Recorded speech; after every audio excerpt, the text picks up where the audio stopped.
bem, hoje nós terminamos então o nosso estudo sobre as mulheres da Bíblia e também as mulheres na Bíblia, vamos assim dizer. E antes da gente começar, vamos fazer uma oração. Senhor meu Deus, eu te louvo, Senhor, e te agradeço por esse momento. Obrigado, Senhor, por todo o teu cuidado, todo o teu amor. Obrigado, Senhor, por agir na nossa vida, nos trazendo paz, nos trazendo segurança, nos trazendo conforto, que só o Senhor pode nos dar. Que nesses tempos, Senhor, o nosso coração se enche da tua esperança, esperança de vitória, de sucesso, de felicidade. E agora, Senhor, vem nos ensinar, vem falar conosco, que não seja, Senhor, o fruto da mente humana, mas que seja uma instrução, uma palavra do teu coração para o nosso coração, é o que nós precisamos. Em nome de Jesus. Amém. Muito bem, então, hoje a gente vai terminar nosso assunto falando da mulher no contexto espiritual, mas a gente também vai falar um pouquinho do contexto cultural. É importante lembrar que quando a igreja se organizou, lá no século I, a sociedade daquela época era estruturada de uma forma que representava o pensamento romano a respeito da família, das tradições relacionadas à família. E por mais que elementos da cultura romana presentes naquela época não entraram nas famílias cristãs, e eu acho que um bom exemplo disso era o hábito que alguns romanos tinham de abandonar os seus filhos recém-nascidos quando eles não queriam. Tem outros, principalmente relacionados à questão da mulher, que acabaram sim, de certa forma, influenciando a vida das famílias cristãs. Em épocas passadas, o que a gente consegue ver? Que no Ocidente, e de novo falando dessa questão da sociedade romana, a ordem tradicional fazia com que as mulheres vivessem numa condição sim de opressão. Os patriarcas, vamos dizer assim, os chefes das famílias, nesse contexto, tinham como hábito oprimir a mulher e também explorar as suas crianças. Então é como a sociedade daquela época se portava e, muito provavelmente, dentro das famílias cristãs, esse tipo de comportamento também predominava, porque era da cultura. E a igreja da época estava inserida neste contexto. Já na África, a gente vê que a questão da poligamia era crítico, porque mais do que um fenômeno cultural, a questão da poligamia era de difícil solução. Porque imagina, um homem que casou com várias mulheres. Aí esse homem vai e entrega a sua vida para Jesus e o pensamento cristão é monogâmico. Então o homem não pode ter mais de uma mulher, tem que ter apenas a sua mulher. Como que resolve? Então você vê que é um problema cultural de difícil solução e que não tem uma resposta fácil para esse tipo de situação. E, novamente, é a mulher que acaba sendo a vítima da vez, porque a poligamia ela existe só para o homem. É o homem que tem várias mulheres, mas a mulher não. Na Ásia, tinha algumas regiões da Ásia que praticavam um ritual chamado sati. E era um tipo de ritual onde a viúva era sacrificada na mesma pira funerária que o marido.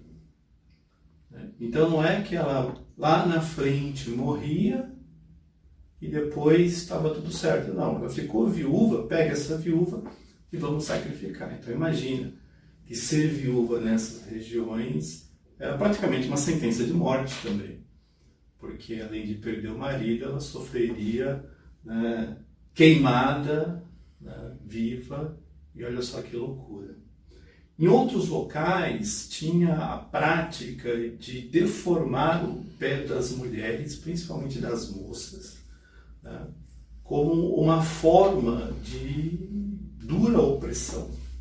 Razões para isso, talvez pode ter várias, mas nenhuma que justifique esse tipo de comportamento, esse tipo de opressão. Além disso, muitas filosofias, e aí olha só que coisa triste, né? Muitas filosofias também colocavam as mulheres como um ser humano de segunda categoria. Então, é legítimo quando a gente ouve e quando a gente percebe que a mulher ela é vítima de uma opressão que dura séculos, porque a gente vê, não só no Ocidente, mas em outras regiões, o quanto que a sociedade era hostil com relação à mulher. E em muitos casos, essa hostilidade fazia com que ela fosse considerada como um ser humano de segunda classe. E olha só esse exemplo aqui, ó. Tomás de Aquino, um teólogo cristão, do século XIII, se não estou enganado. Olha só como que ele descreve a mulher, né? Tomás de Aquino, que descreve as mulheres como homens que sofrem de má formação, olha que coisa louca, né? Baseado muito provavelmente numa biologia de Aristóteles, que tinha também um pensamento assim, é um bom exemplo dessa tendência. Que tendência? De colocar a mulher como um ser humano de segunda classe. Isso é muito sério porque as consequências disso, elas vão além da própria percepção da mulher diante da sociedade, né? Também na questão da liderança, de fazer com que a mulher não tenha vez, não tenha espaço e não se manifeste dentro da igreja, que deveria ser um ambiente totalmente diferente e propício para a mulher. Então, aqui está um exemplo triste de ver como que o pensamento relacionado à figura feminina era encarado nesse período medieval ao longo da história da humanidade. Mas esses são exemplos culturais, mas eu acho que tem um exemplo cultural que é muito importante da gente comentar, que é o feminismo. A gente não vai aprofundar muito na questão do feminismo, é uma questão muito ampla, é muito interessante de se estudar, de se discutir, mas eu acho que é importante que a gente considere que existem muitas distorções a respeito do entendimento do feminismo, mas a percepção, o correto ponto de vista acerca desse movimento é a busca para a mulher de forma que ela tenha os mesmos direitos, as mesmas igualdades que o homem tem. Então, essa questão não é uma questão de ser melhor, de ser maior, de ser mais capaz, nada disso. É uma questão de dar para a mulher as mesmas oportunidades e um tratamento que seja igual ao homem, em direitos, em chances, em espaços que a mulher pode ocupar. Quando a gente traz esse movimento para dentro do nosso contexto cristão, a gente vê que existem três grupos de expoentes que formam um pouco como o feminismo é pensado, como ele é difundido culturalmente no nosso tempo. Primeiro, o exemplo que a gente vê é, por exemplo, Simone de Beauvoir e outras escritoras da sua época, que olhavam para o cristianismo como um movimento religioso irrecuperável para a mulher. Porque as tradições religiosas trataram a mulher de um jeito tão ruim, tão negativo, que é praticamente irrecuperável mudar isso. A gente vê que outros expoentes, como por exemplo a Carol Christie e a Naomi Goldenberg, que para elas o cristianismo deveria ser abandonado, as mulheres deveriam abandonar o cristianismo por séculos de opressão e buscar uma emancipação religiosa com práticas que já existiam no passado, como a adoração de deusas, como Ísis, como Diana, como Ártemis e como outras variações greco-romanas ou babilônicas ou egípcias que a gente encontra na história da humanidade. Então essa é a segunda vertical. A primeira acha melhor abandonar o cristianismo. A segunda prefere trocar o cristianismo por uma emancipação religiosa que seja mais favorável à mulher. E a última é aquela vertical formada por autoras feministas que tem como propósito destacar as mulheres ao longo da história da Igreja como exemplos verdadeiramente genuínos de mulheres que fizeram a diferença. Então é uma vertical que busca reinterpretar o papel da mulher dentro da Igreja para mostrar que não, ela não é um ser humano de segunda classe, ela não é inferior para a tradição da Igreja, para a forma como a Igreja agiu na vida das pessoas, moldou a vida das pessoas. A mulher foi tão importante e tão relevante quanto o homem. Só que nessa questão do feminismo, eu acho que o mais interessante de tudo é a contribuição que ele traz para a discussão dentro da Igreja.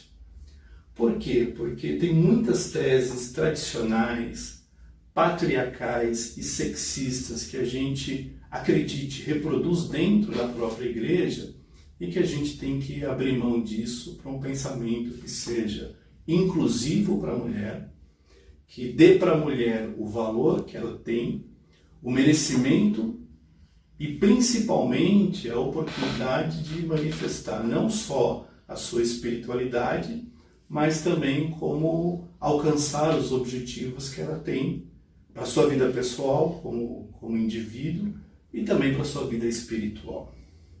Agora, falando um pouquinho do contexto espiritual, eu acho importante a gente olhar tudo aquilo que a gente observa e a forma como a gente encara a mulher, e aqui não é só limitado à mulher, serve para todo o pensamento que a gente tem, que precisa ser um pensamento mais holístico e mais heurístico. E por mais que essas sejam palavras que a gente não usa muito no nosso dia a dia, o importante é a gente entender os conceitos que essas palavras representam e como elas podem ser aplicadas para o nosso pensamento. Quando a gente fala que é importante, como cristãos, que a gente tenha um pensamento holístico, a gente está falando de entender o assunto como um todo e não apenas de forma fragmentada. E isso é um perigo, sabe por quê? Porque às vezes a gente observa uma situação ou pega um texto da Bíblia e interpreta aquele texto como um fragmento da verdade completa, global das Escrituras e gera uma distorção que é terrível, que é extremamente perigosa. De outra forma, a questão heurística nos leva a entender que a gente tem que pesquisar aquilo que a gente está buscando entender. E não é simplesmente você ter o entendimento acerca de algo que você quer pensar ou quer formatar uma ideia, mas também ter certeza que essa ideia, que esse pensamento é correto, baseado numa busca pela verdade, numa busca de uma compreensão e não simplesmente num pensamento totalmente cheio de viés, subjetivo e equivocado. E tudo aquilo que a gente pensa a respeito das Escrituras tem que estar pautado na direção que o Espírito Santo dá para a gente e principalmente na forma correta da gente entender as coisas. Porque o nosso coração, o coração do ser humano, ele é enganoso, ele pode se equivocar, achar que uma coisa é verdade e não é. E a gente tem duas ferramentas importantíssimas para olhar isso. E mais do que ferramenta, a gente tem a presença do Espírito Santo que nos orienta. Então daqui para frente, a gente vai olhar alguns exemplos, algumas condições espirituais, exatamente com essa preocupação de entender o todo e de buscar a descoberta real a respeito do que isso significa e não simplesmente um ponto de vista humano, cheio de viés, cheio de limitação. Então, avançando aqui, né, olha só o contexto espiritual para a mulher. Ainda existe uma questão de inimizade espiritual. A palavra de Gênesis, capítulo 3, versículo 15, ela ainda é realidade. Infelizmente, existem forças espirituais do mal que militam contra a mulher, porque essa inimizade, ela, por mais que ela tenha sido vencida na cruz do Calvário, tem muitas mulheres que ainda não entregaram sua vida a Cristo e que ainda estão numa condição assim, de inimizade, de sofrimento e principalmente nas mãos do diabo, que é uma das coisas que é lamentável, porque a vontade do Senhor é que todos se salvem. E no caso do homem, que está debaixo desta maldição, a gente pode pensar de uma forma, mas para a mulher é mais triste saber que, além da inimizade espiritual, ela ainda é vítima de machismo, de violência, de sexismo, de toda forma de preconceito. Então é triste. Esse é um contexto espiritual imposto sobre a vida da mulher, mas que precisa ser quebrado, e a gente sabe que isso é definitivamente quebrado a partir do momento que ela entrega a sua vida para Jesus. Mas esse contexto espiritual, apesar de ter inimizade, a palavra de Deus, ela mostra que a mulher, ela foi separada por Deus para viver de uma forma diferente da qual a sociedade tem imposto. A primeira coisa que a palavra de Deus nos ensina lá atrás, em Êxodo capítulo 20, é que assim como o homem, a mulher é digna de honra. Então, quando você vê um versículo que diz honra teu pai e a tua mãe, tem que ter honra para a mulher. A mulher, ela tem que ser honrada. Ela tem que ser uma mulher onde todos enxerguem o seu valor. E não é o valor pelos bens que ela tem ou pelas características intelectuais dela, é pelo ser que ela é. Em Efésios no capítulo 5, versículo 28, a palavra de Deus que nos diz que o contexto espiritual onde a mulher deve estar inserida é um contexto de amor. Esse versículo diz que os maridos, eles devem amar as suas esposas. Então é um dever do homem amar a mulher. E esse é o tipo de contexto onde nós precisamos colocar as mulheres, num contexto de amor. Um contexto de segurança emocional. O versículo 3, o versículo 18 do capítulo 3 ali de Colossenses, diz que os homens não podem tratar as suas mulheres com amargura. Amargura é exatamente o contrário de um contexto de segurança emocional. Então, é dever de um lar cristão, de um marido cristão, promover a segurança emocional para sua esposa, não tratando com amargura, não tratando com desprezo. E, em quarto lugar, em 1 Pedro, no capítulo 3, versículo 7, diz que é dever de uma família cristã, de um marido, tratar a sua esposa com consideração e dignidade. Então, esse é o contexto espiritual que a mulher precisa ser inserida. E é dever de todo homem cristão, de todo marido, promover exatamente este contexto espiritual, um contexto de amor, de honra, de segurança emocional, de dignidade, de consideração. É bíblico. Então não é uma opinião, não é um ponto de vista, é o que as Escrituras esperam que a gente tenha, que a gente promova.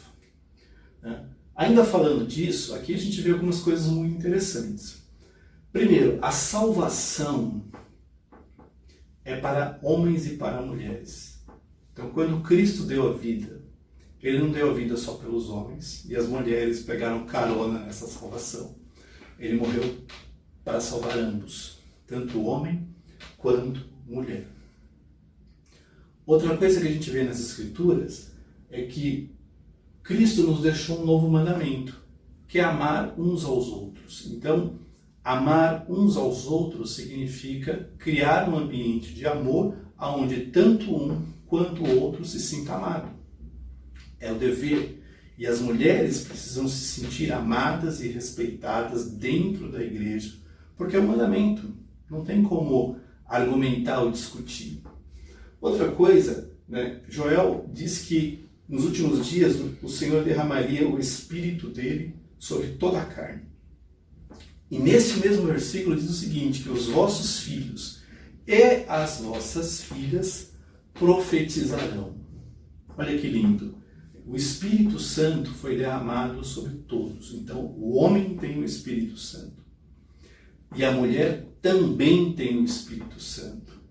Para ser um instrumento de Deus, para ser um agente de Deus diante de uma sociedade que carece desesperadamente do Senhor. Outra coisa, os dons espirituais, eles são dados pelo Espírito Santo segundo aquilo que o Espírito quer. E eles alcançam tanto o homem quanto a mulher. Então, os dons espirituais estão presentes na vida de ambos. E a mulher tem, da parte do Espírito Santo, dons que foram colocados na sua vida e que precisam ser usados, porque é o Espírito Santo que dá. Todos eles são membros do corpo de Cristo. Então o corpo de Cristo não é formado pelos homens, é formado pelas mulheres também. E as mulheres são parte essencial desse corpo. E Deus, ele usa quem ele quer. Então todos esses elementos que a gente vê mostram que esse é o contexto espiritual onde a mulher tem que estar inserida. O Espírito Santo derrama dom sobre ela. A salvação também é para ela, não é exclusividade do homem.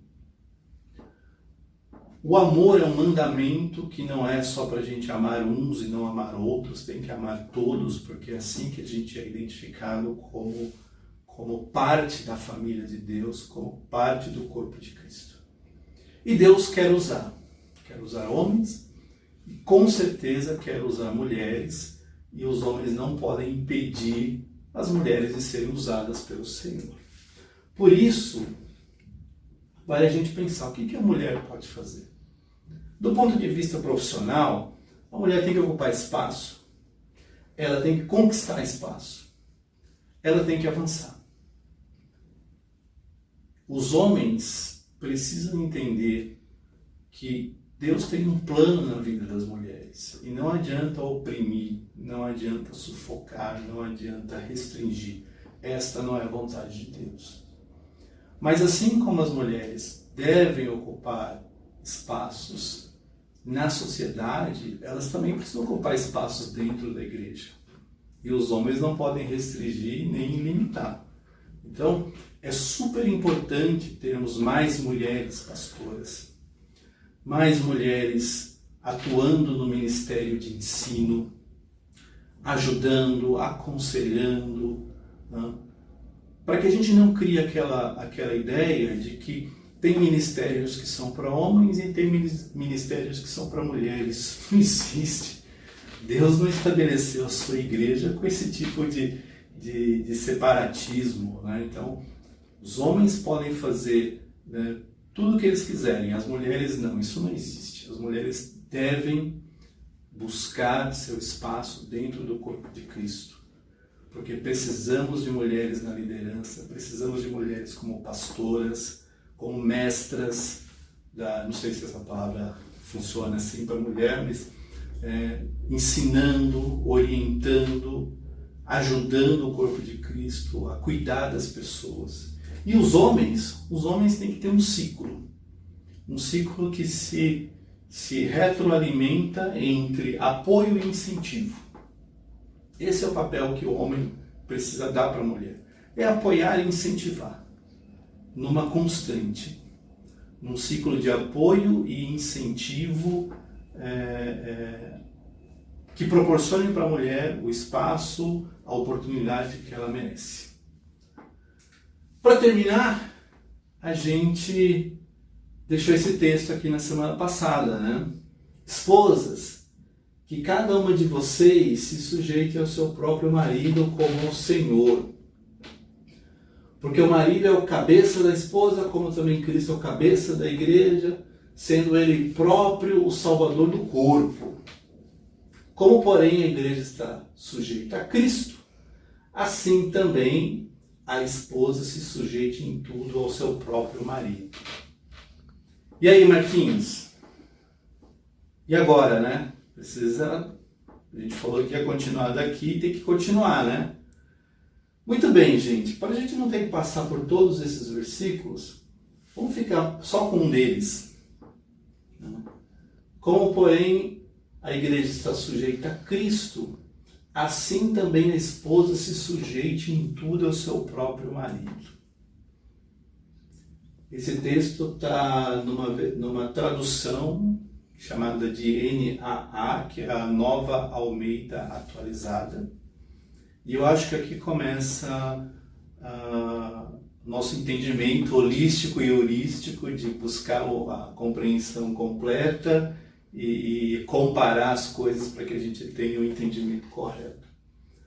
Bem, a Bíblia não foi escrita em português, ela foi escrita em outros idiomas. E esses idiomas, eles não existem mais tal qual eram falados naquela época. E mesmo o português não é mais o mesmo de séculos passados, ele também mudou. E em versões antigas, presta atenção que interessante, né? A palavra nem era sujeita, era submissa, né? E conforme as traduções vão sendo editadas e a compreensão a respeito das línguas originais vai se tornando mais clara, as pessoas vão melhorando esse texto para que ele faça sentido para nós, tal qual fazia sentido para a época em que ele foi escrito. E a gente está olhando esse versículo nessa tradução. E se eu pedisse para você ler nessa aqui, ó? Vamos ver? Portanto, vocês, esposas, devem atentar de bom grado para a orientação de seus maridos em tudo, tal como a igreja segue a direção de Cristo. Já está um pouco melhor, né? Enquanto aqui está mandando você ser sujeita, aqui está dizendo para você atentar de bom grado para a orientação de seus maridos em tudo. Mas, Marquinhos, não temos a resposta ainda, né? A verdade, gente, é que a gente lê esse texto a partir daqui e esquece que esse texto não está limitado a este conjunto de versículos. Olha a questão holística, a gente tem que olhar o todo. E sabe onde que essa conversa que começa? Começa aqui, ó. Versículo 21.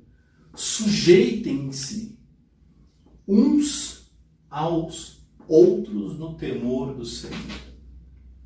Então a gente acha que é o quê? A mulher é que tem que se sujeitar ao marido. Mas volta um pouquinho, você vai ver que essa relação é mútua de sujeição. Não é a mulher como se fosse única e exclusiva. Volta um pouquinho, você vê esse versículo aqui, como que fica? Se é para se sujeitar uns aos outros no temor de Cristo, tem também questão aqui do marido com a mulher. O marido de se sujeitar ou não. Ou é só a mulher, porque aqui para baixo diz que é a esposa, né? Aí a gente pega esse fragmento e conta uma historinha em cima dele. Quando na verdade não é bem assim, né? Então vamos pensar? Vamos pensar? O que é se sujeitar? Pensou? A gente tende a definir sujeitar como uma coisa muito ruim. E ela pode ser realmente muito ruim, né? Você se sujeitar quer dizer abrir mão da sua vontade para fazer a vontade de outro, ser escravo de alguém. Mas e se sujeitar fosse se tornar sujeito? Tornar-se sujeito. Lembra da aula de português? As frases não tinham sujeito e predicado? Tornar-se sujeito nesse contexto não seria você ser o protagonista de uma ação? no caso da língua portuguesa, verbo, né? Que era o predicado, e junto com seus outros objetos.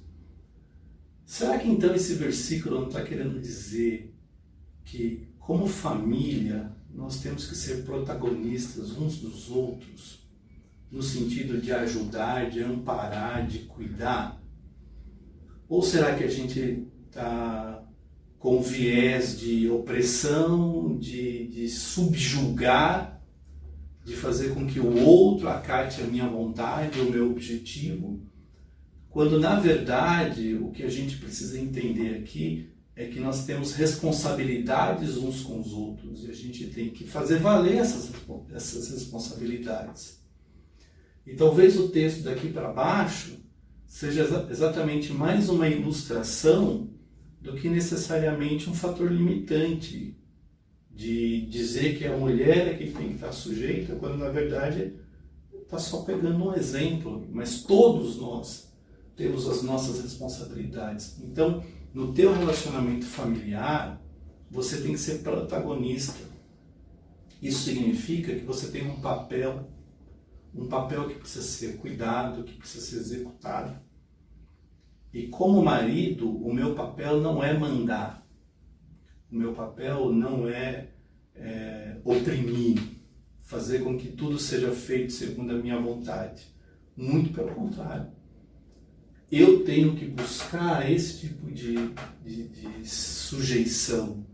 Não a sujeição equivocada que a gente entende, mas aquela que busca ser protagonista de uma relação espiritual sadia, emocional, de uma relação cristã genuína, pautada em amor, num ambiente espiritualmente sadio.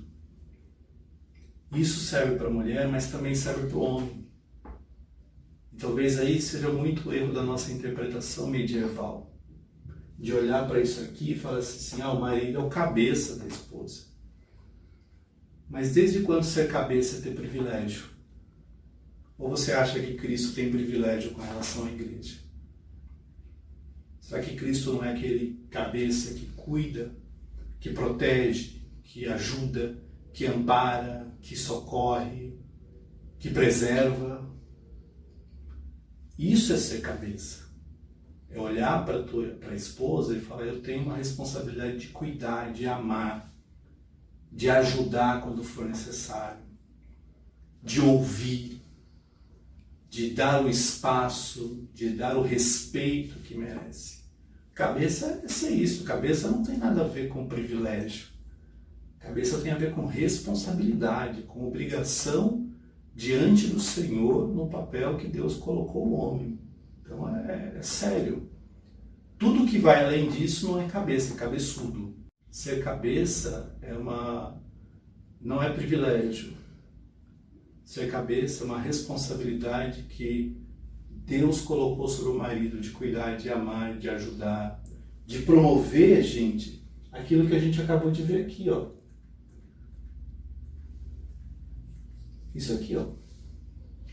O cabeça é o que vai fazer isso aqui, ó.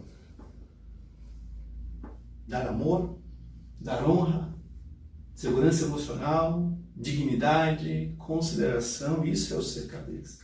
Então não leia esse ser cabeça como ser alguém que tem privilégios e vai ser atendido a seu bel prazer.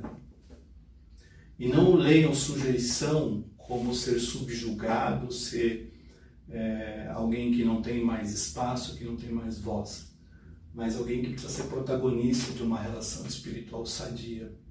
E sabendo que a verdade das Escrituras não começa aqui com as esposas, mas começa com todos. Assim como eu preciso ser protagonista do bem-estar da minha esposa, os maridos precisam fazer uma releitura desse texto com esse entendimento, que o papel que Deus colocou na vida da mulher é extremamente importante, extremamente relevante. Sem ela, o Jardim do Éden seria um caos, não seria um jardim. E com ela, o corpo de Cristo é mais forte, é mais saudável, é mais preparado, e as portas do inferno não prevalecem contra a igreja formada por homens de Deus e também por mulheres de Deus. Amém? Então, esse é o nosso estudo. Aqui são somente as fontes que nós usamos. Eu espero que Deus tenha te abençoado. Espero que a tua compreensão tenha expandido um pouco mais. Espero que de verdade a gente olhe para as mulheres com todo o respeito e amor como Cristo olha. E espero sinceramente que as mulheres avancem, conquistem na casa do Senhor, nas suas vidas, porque isso é propósito de Deus. Amém? Semana que vem a gente começa um novo tema. Eu não vou falar que tema que é. Espero que você volte aqui na próxima semana para a gente estudar mais um pouquinho. Se você tiver dúvidas, mande as suas dúvidas, não fique com elas. Traga para a gente quer saber, a gente quer estudar, a gente quer buscar uma resposta da parte do Senhor que tire toda dúvida, que tire toda a confusão. Amém? Deus abençoe vocês, tenha uma ótima semana e domingo que vem a gente volta em nome de Jesus.